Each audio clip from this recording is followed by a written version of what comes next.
Tartu Nõid selgitab ühe asja. Praegu on 29. märts 2023, aga ligi 20 aastat tagasi siin Eestis toimus üks teatud pööre usuasutuste ajaloos.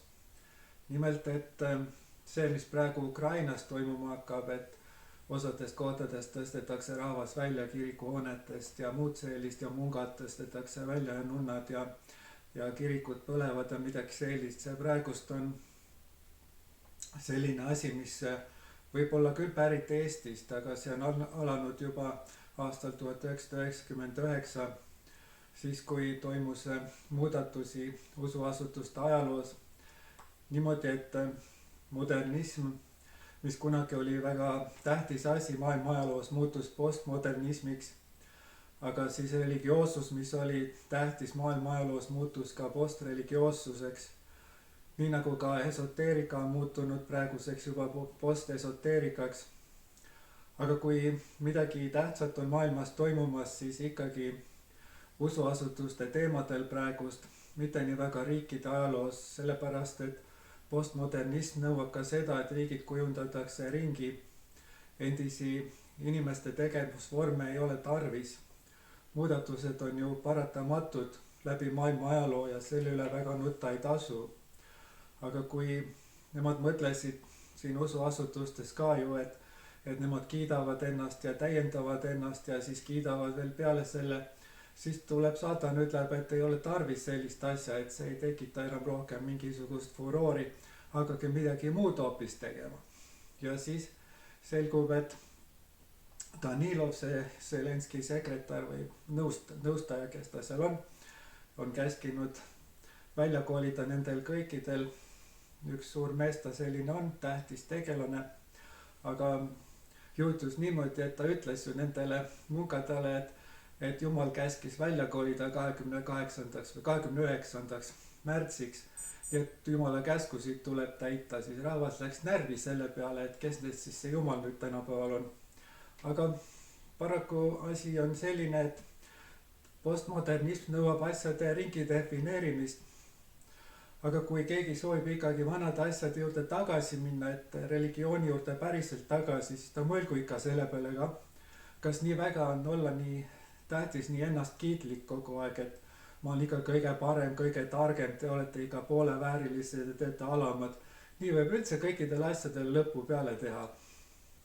Ja postesoteerikagi ei alanud ju ennem Eestis, kui jõudsid kohale uued tehnikateadused kuskilt läänest aastal 1998, ka umbes need samal ajal.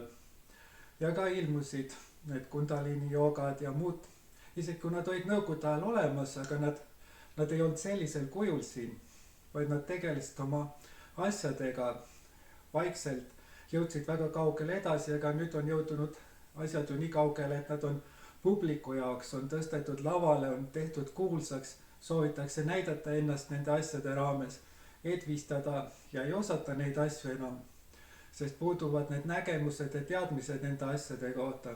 Sama võib ütelda jah, usuasutuste kohta ka, et ka nõukogude ajal veel sooviti teada Jumala ja asjade kohta midagi, aga nüüd see on üks eluvorm, üks eluvahend, üks rahateenimisviis, üks kuulsaks saamise vahend ainult. Lisaks ei arvestatud seda, et läänesüsteem ju põhineb enda müümise peale, et sa pead kõik välja otsima, mis sulle on vajalik ja selle müüma. Muidu sind ei ole olemas, sul pole tähtsust. Seetõttu see kõik on muutunud järjest pinnapealsemaks.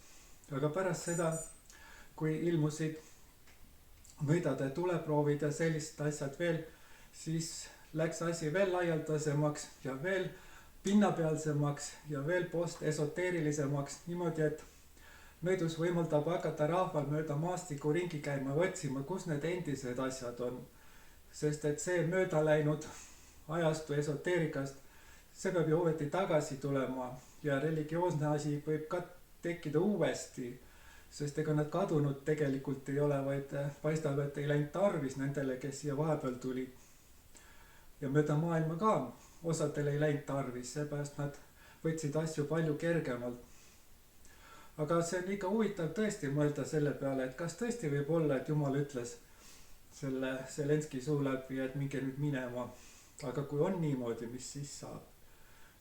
ja mis need teised siis tegema hakkavad, kes tohivad selle asemele tulla? Need on need, kes on kutsutud pärast seda, kui teised on minema aetud. Nendele järgneb täpselt seesama olukord ju.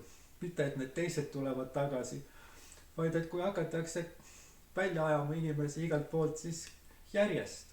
Seetõttu igal ühel pidid olema omad tegevusalad ja omad asukohad, kus nad teevad oma tööd ja mis kuuluvad neile.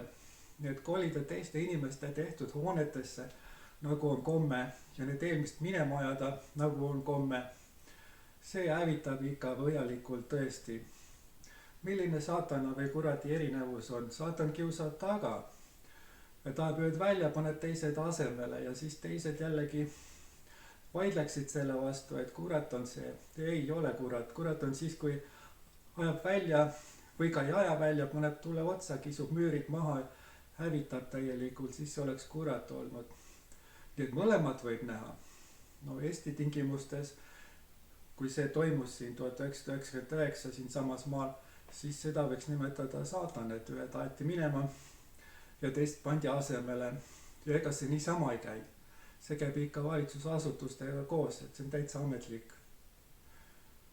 Tuleb küsida ka veel, et mis on saanud siis teoloogiaharidusest vahepeal.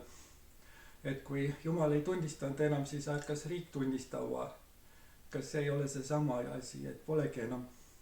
Nüüd on postteoloogia doktorid. Enne olid teoloogia doktorid, nüüd on postteoloogia. Kõik on kadunud. Ühesõnaga, et kui tavaline satanistlik ehk ilmalik riik hakkab tunnistama usuasutusi ja akrediteerima neid ja siis nende teadusi, siis see tähendab, et postsüsteemid on need juba ju. Seetõttu edasi nõidus võimaldab otsida ja leida reaalselt olemasolevaid asju ka. Sest küll neid ikka leidub kuskil. Kui siin ei leidu meie maal, siis kuskil mujal. Kuskil maailma otsas neid ikka on. Edasi.